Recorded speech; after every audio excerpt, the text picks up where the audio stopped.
AITA for refusing to let my sister stay with me after she got married and demanded I adjust my lifestyle for her husband. I, 28F, have always been the type to value my independence. I grew up in a pretty large family, so having my own space always felt like a bit of a fantasy. Sharing a room, juggling noise, and accommodating other people's needs were just a part of life. As soon as I was able, I moved out, eventually found a job I loved, and settled into my two-bedroom apartment. It isn't luxurious or anything, but it's mine, and I put a lot of care into making it a place where I feel comfortable and happy. I wouldn't call myself a neat freak, but I definitely value organization and a calm, quiet environment. I live alone, and I honestly adore it. My apartment has this minimalist, peaceful vibe that I've cultivated over the years. I like the idea of having control over my surroundings, and I tend to do little things to make the space feel more personal. One of my rooms is technically a guest room, but I mostly use it as a hobby space. I'll read, paint, listen to music, or just unwind there after work. It's like a mini sanctuary where I can escape, and the setup has always worked perfectly for me. Recently, though, my life has gotten a bit more complicated thanks to my older sister, 30F. She just got married a month ago to her husband, 31M. Let's call them Sarah and John. I was happy for Sarah. She'd been waiting for this moment for a long time. They met, fell in love, and had this whirlwind romance that led to marriage in less than a year. It all happened so fast that I never really got a chance to know John.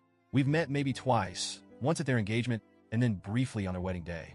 He seems fine, kind of quiet, maybe a little particular about things, but overall he seemed like a decent guy. After the honeymoon phase, Sarah started reaching out to me with the idea of visiting. At first, I thought she just wanted a weekend to catch up, but then she clarified. She and John wanted to stay for a few weeks. They live about 3 hours away from me, so I figured maybe they just wanted a change of scenery. I love my sister, and I wouldn't normally have a problem with her visiting for a bit, so I said yes. But then the real kicker came. Sarah called me again, and her tone was different. Not hesitant, exactly, but more managerial. She started listing things that I would need to adjust to make the place comfortable for John. I initially thought she meant practical things like making space for their luggage or maybe putting fresh sheets on the bed. But, oh no, she had way more specific ideas in mind. Here's what she said, and it felt like a total laundry list of demands. 1. Quiet hours. Sarah told me that John works from home, so he needs an extremely quiet environment. They want me to observe quiet hours from 9 a.m. to 5 p.m. every day. That meant no music, no phone calls on speaker, and ideally, no hosting friends during the day. She said John gets distracted easily and needs peace to focus. I'm someone who often plays soft music while I work or clean, and I sometimes have friends over for coffee or just to hang out. This quiet hours rule would completely shift my whole day. 2. Full access to the guest room. The guest room is usually my little hideaway. I've got art supplies, books, and other things I use to unwind. But apparently, John needs a private space to take his work calls, so Sarah asked if I'd clear it out entirely to make it a proper office for him. When I asked why he couldn't just work in the living room, she said he finds open spaces distracting. She didn't say what I should do with all my stuff, just that I needed to find a temporary storage solution. 3.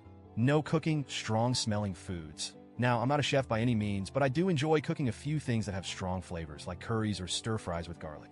Sarah informed me that John has sensitive taste buds and that the smell of certain foods might bother him. So she asked if I could avoid cooking anything too fragrant, just to be considerate. 4. Making space for their relationship. This part really rubbed me the wrong way. Sarah explained that she and John need quality time in the evenings. She suggested I be mindful about noise after dinner because they need quiet evenings to connect.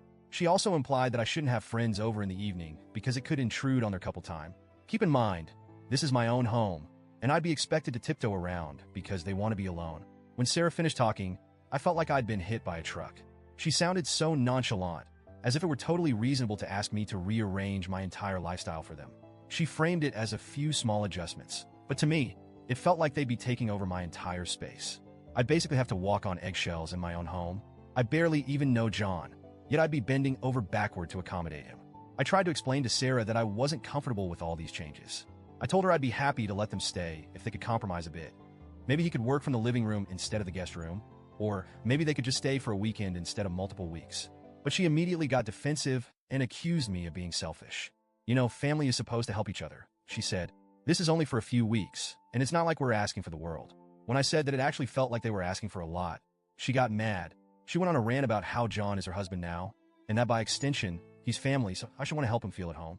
She tried to make me feel guilty for not welcoming him into my life. But to me, it wasn't about not wanting to welcome him. It was about maintaining some boundaries and not letting them completely disrupt my space.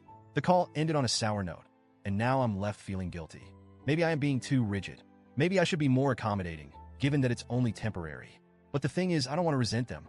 I don't want to wake up every morning feeling anxious because I have to tiptoe around my own home for a guy I barely know.